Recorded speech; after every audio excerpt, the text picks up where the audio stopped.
sejati.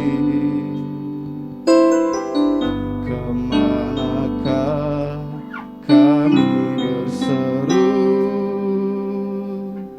saat badai datang menderu? Yang kami tahu hanya Kau yang mampu pulihkan segala sesuatu. Kemanakah kami mencari kasih sejati? Kemanakah kami berseru saat badai datang menderu? Yang kami tahu hanya Kau yang mampu pulihkan segala sesuatu. Kami perlukan keajaiban-Mu, kami butuhkan sentuhan tangan-Mu. Kami tak dapat jalan sendiri, kami perlukan Tuhan. Kami perlukan keajaiban-Mu, kami butuhkan sentuhan tangan-Mu. Kami tak dapat jalan sendiri, kami perlukan Tuhan. Tapi sebelum kita katakan, kemanakah kami mencari kasih sejati? Kemanakah kami berseru saat badai datang menderu? Yang kami tahu hanya Kau yang mampu pulihkan segala sesuatu. Kami perlukan keajaiban-Mu, kami butuhkan sentuhan tangan-Mu. Kami tak dapat jalan sendiri, kami perlukan. Lebih dasar kita katakan, kami perlukan keajaiban-Mu,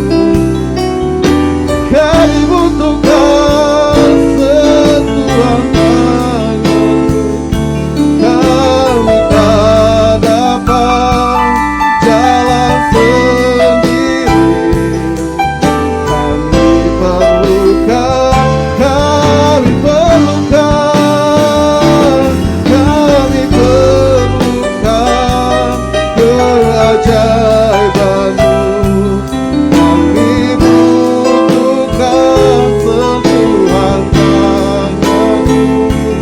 Kami tak dapat jalan sendiri, kami perlukan Kami perlukan keajaiban-Mu, kami butuhkan sentuhan tangan-Mu. Kami tak dapat jalan sendiri, kami perlukan Tuhan. Kami perlukan keajaiban-Mu. Kami butuhkan sentuhan tangan. Kami tak dapat jalan sendiri. Kami perlukan Tuhan. Bapak, Ibu, Saudara yang diberkati oleh Tuhan, kalau saat ini kita tahu bahwa kita butuh Tuhan, kita perlu Tuhan di dalam setiap hidup kita. Kita tahu bahwa untuk hari-hari ini banyak tantangan, banyak cobaan yang sering kita hadapi. Mungkin terjadi di tengah pekerjaan kita, mungkin terjadi di tengah keluarga kita, di pendidikan kita hari ini. Tapi percayalah, ketika saudara datang kepada Tuhan dan saudara membutuhkan Tuhan untuk memberi kekuatan atas semuanya itu. Oleh sebab itu, Bapak Ibu, hari ini buka hati saudara. Buka hati saudara untuk masuk dalam hadirat Tuhan, untuk mendapatkan kekuatan dari Tuhan sore hari ini. Oh, kami perlu Kau Tuhan. Kami perlukan keajaiban-Mu. Kami butuhkan sentuhan tangan-Mu. Kami tak dapat jalan sendiri. Kami perlukan, oh, kami perlukan, kami perlukan keajaiban-Mu. Kami butuhkan sentuhan tangan-Mu. Kami tak dapat jalan sendiri.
yang layak disembah Tuhan.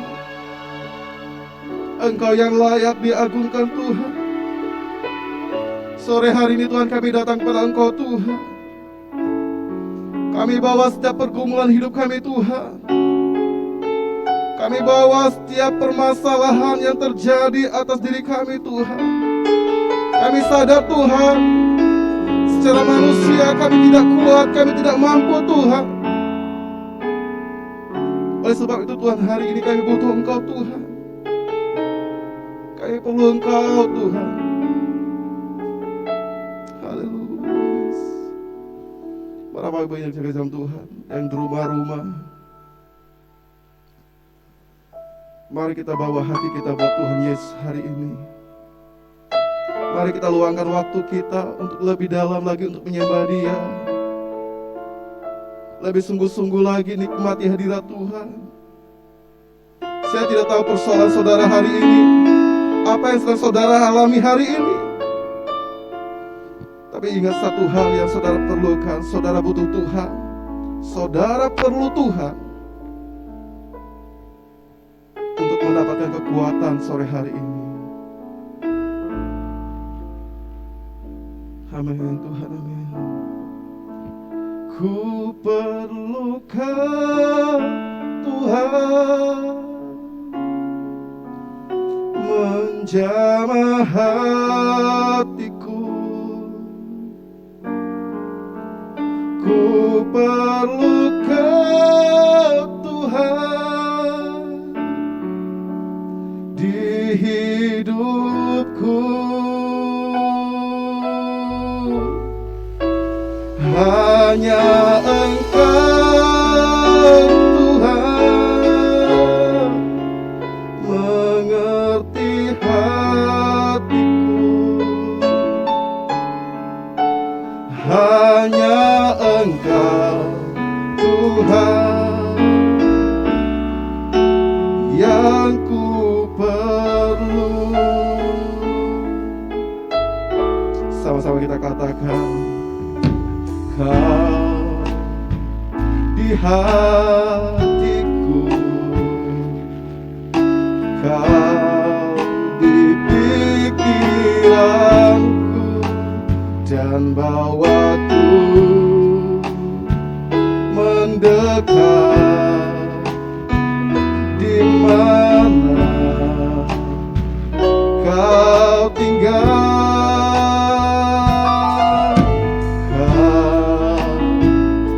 Hatiku, oh, Kau di pikiranku, dan bawaku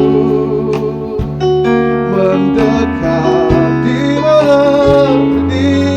mana Kau tinggal. Ku perlu Kau Tuhan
Hanya Engkaulah yang kami perlukan di dalam setiap hidup kami. Kami bangga punya Allah seperti Engkau, Allah yang terus ada bersama-sama dengan kami, yang tidak akan pernah meninggalkan kami. Terima kasih Tuhan. Kalau sebentar kami hendak belajar akan firman-Mu, Tuhan tolong setiap kami penuhi kami semua dengan kuasa Roh-Mu, agar kami boleh mengerti, memahami, sehingga boleh menghidupi firman-Mu secara nyata. Berkaryalah saat yang indah ini Tuhan. Layakkan hamba-Mu, pakai hamba-Mu, urapi hamba-Mu Tuhan, untuk menyampaikan maksud hati-Mu. Terima kasih Bapak. Kita yang siap belajar firman Tuhan, sama-sama katakan amin. Salam. Puji Tuhan Bapak Ibu saudara-saudara yang dikasihi oleh Tuhan. Kita bersyukur saat yang indah ini karena kita boleh bersama-sama ibadah melalui Zoom. Mari kita langsung aja membuka kitab kita dalam 1 Timotius pasal 4 ayat yang ke-16. Demikian bunyi firman Tuhan. Awasilah dirimu sendiri dan awasilah ajaranmu. Bertekunlah dalam semuanya itu, karena dengan berbuat demikian engkau akan menyelamatkan dirimu dan semua orang yang mendengar engkau. Amin. Bapak Ibu saudara-saudara yang dikasihi oleh Tuhan, kita bersama tahu bahwa vaksin AstraZeneca ditemukan oleh seorang perempuan yang bernama Sarah Gilbert. Bapak Ibu saudara-saudara yang dikasihi oleh Tuhan, vaksin Zeneca adalah merupakan vaksin yang termurah di dunia. Kenapa bisa seperti itu?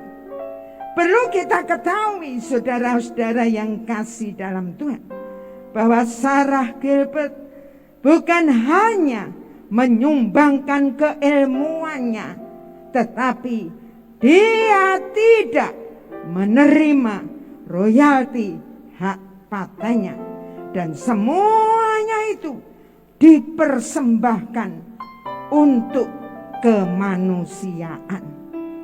Bapak Ibu saudara-saudara yang dikasihi oleh Tuhan, seorang wanita yang berhati emas, Allah yang kita sembah menginginkan setiap orang percaya memiliki karakter yang luar biasa, yaitu karakter ilahi. Pada kesempatan yang indah ini, kita akan belajar bersama-sama firman Tuhan dengan judul Generasi Berprestasi. Generasi adalah angkatan atau keturunan. Berprestasi adalah mempunyai hasil kerja yang telah dicapai. Generasi berprestasi adalah angkatan atau turunan yang mempunyai hasil kerja yang telah dicapai. Timotius adalah seorang pemuda yang berprestasi, sangat luar biasa. Dia memberi dampak yang sangat-sangat baik bagi orang-orang di sekitarnya.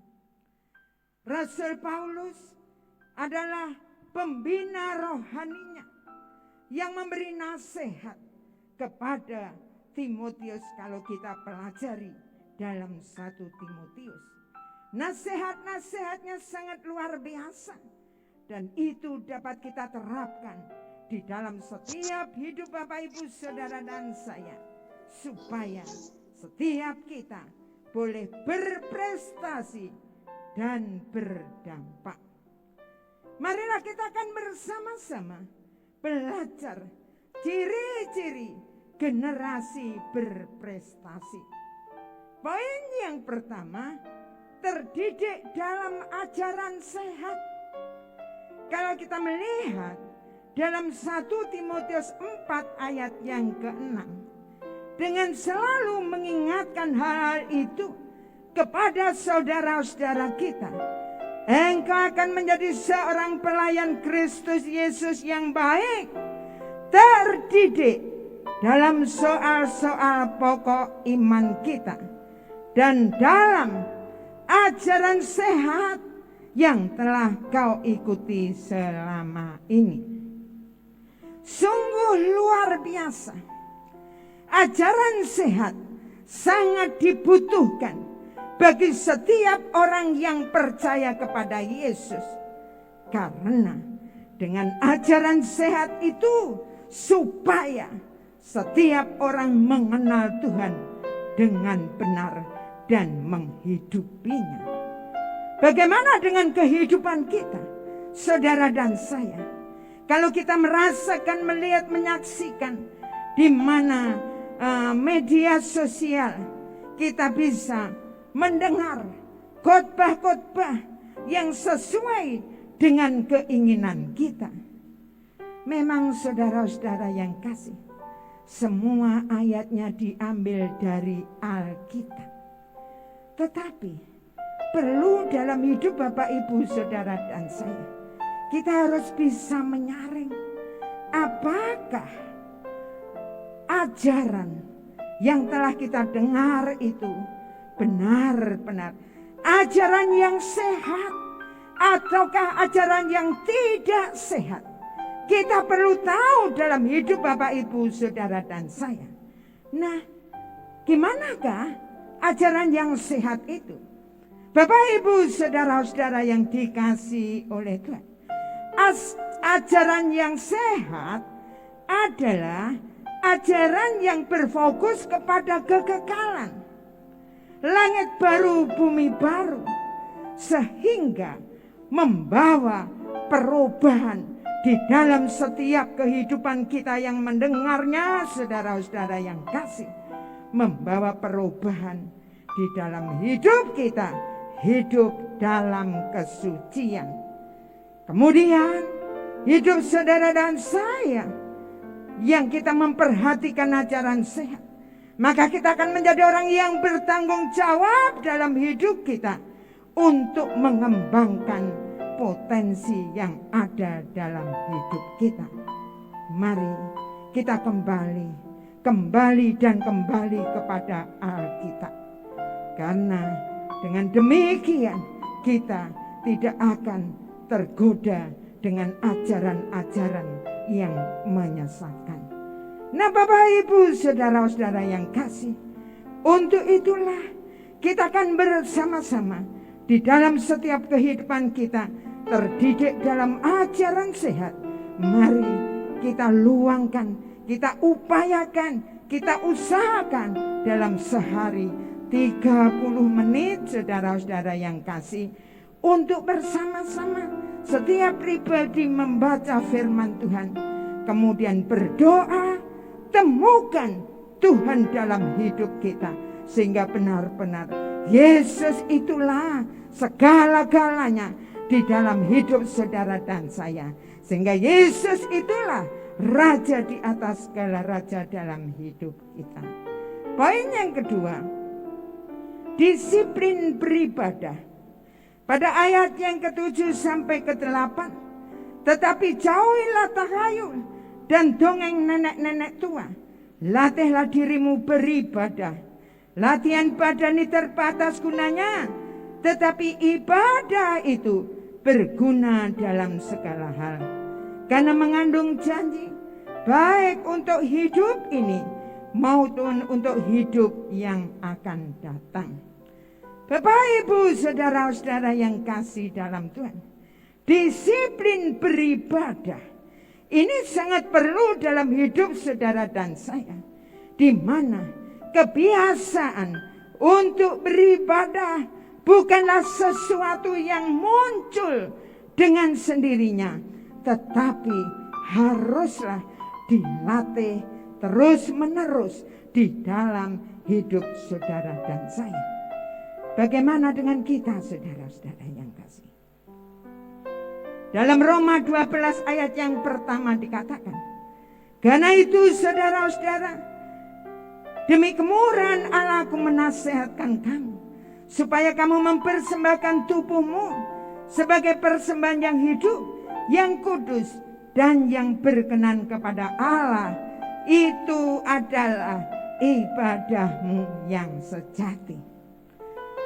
Bapak, Ibu, saudara-saudara yang dikasihi oleh Tuhan, di dalam setiap kehidupan kita tahu supaya dalam hidup saudara dan saya memahami, menyadari bahwa ibadah yang sejati hanyalah melalui mempersembahkan seluruh hidup kita untuk menjadi persembahan yang hidup, kudus, dan yang berkenan kepada Allah.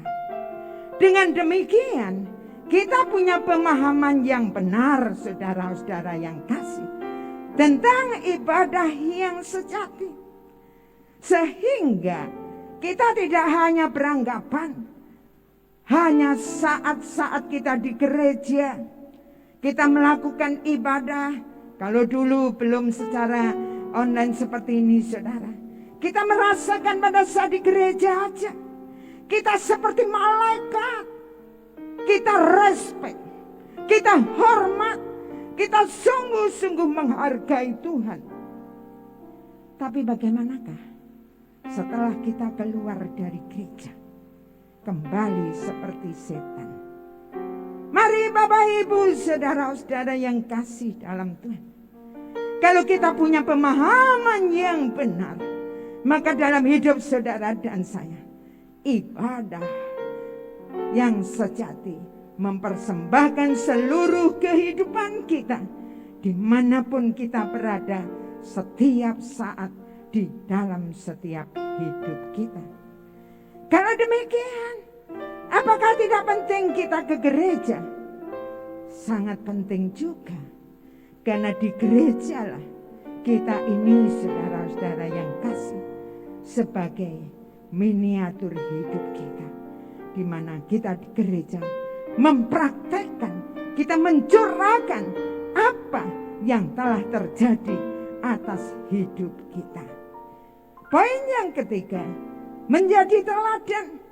Bapak Ibu saudara-saudara yang dikasihi oleh Tuhan, dalam 1 Timotius 4 ayat 12 dikatakan, jangan seorang pun menganggap engkau rendah karena engkau muda.